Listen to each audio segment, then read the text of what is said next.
this is so important.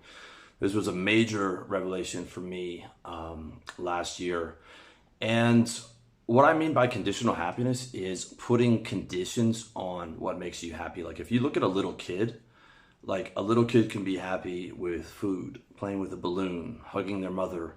There are thousands and thousands of things that can make a little kid happy. Like it's super easy to make a little kid happy. You can dangle some keys in front of them, or they can just be content just sleeping or sitting peacefully. They have not learned to put conditions on their happiness. They're not worried about the wallpaper on their house. They're not worried about what kind of car they drive. They're not worried about how they look in other people's eyes. They don't even have concepts for that.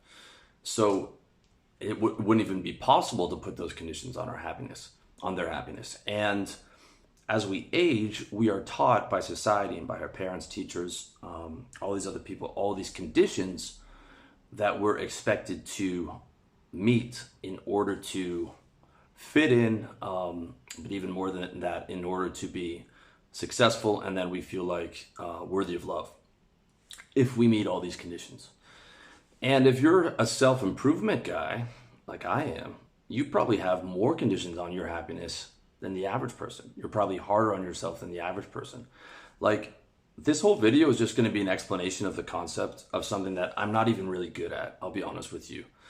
Like, unconditional happiness or less conditional happiness is something I struggle with. And I'm a coach at this, okay? Which is why I say I'm more lifestyle design, lifestyle strategist than life coach. I actually hate that term. I prefer to focus on the external structural stuff and then do the mind work. But the mind work is super important, and this concept is super important. So I just want to give you the concept, and then I want to let you work with it. I mean, maybe you're better with it than I am, setting less conditions for your happiness. So the way that this crushes your soul is the older you get and the more successful you get, the more you need to feel happy. You're like, okay, I need to be growing in my business. I need this girl. I need this kind of apartment. I need this car. I need to wear this suit. I need to be looking at this physique. I need my skin to look good. I need, et cetera, et cetera. It goes on and on and on. And, you know, that's just like for the regular day, right? And then there's the future stuff that you're planning. And if you're kind of intelligent, you're pretty good at planning for the future and the contingencies. And we're in a lot of chaos right now.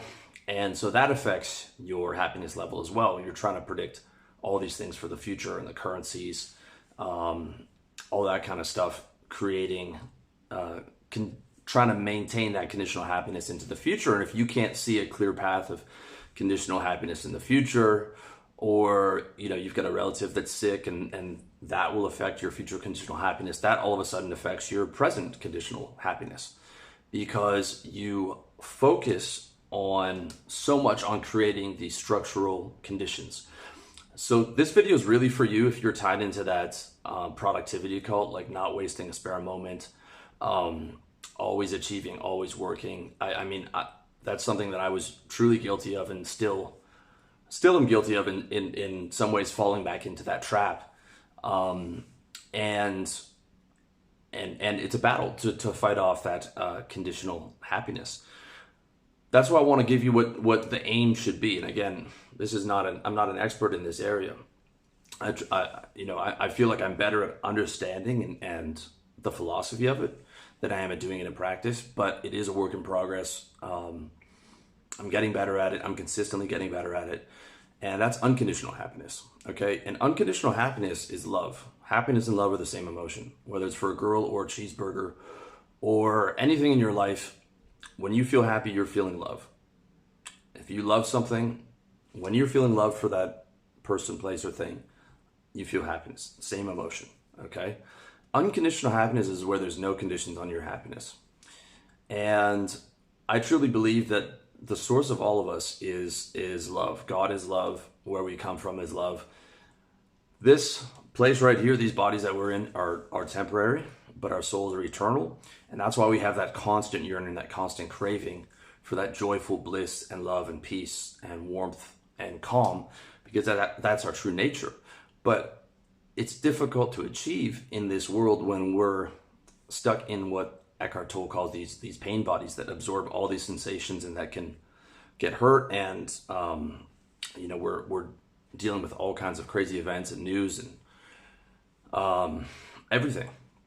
So that conditional happiness, that true pure love, that true oneness is difficult to find in this plane.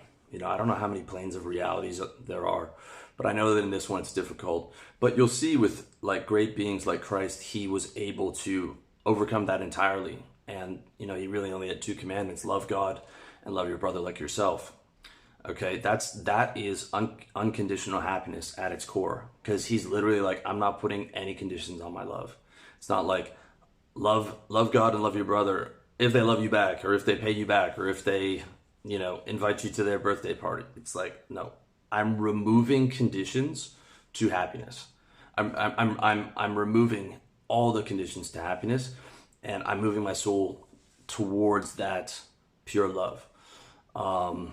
Ramana Maharshi, another very influential person to me, spoke in terms of love and compassion, because he saw everyone as himself.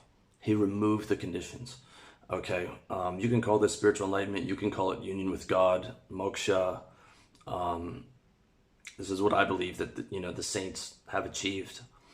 And I mean, it's obviously a difficult thing to achieve in this life, but I'm just trying to give you what I think is our true source and what true unconditional happiness is.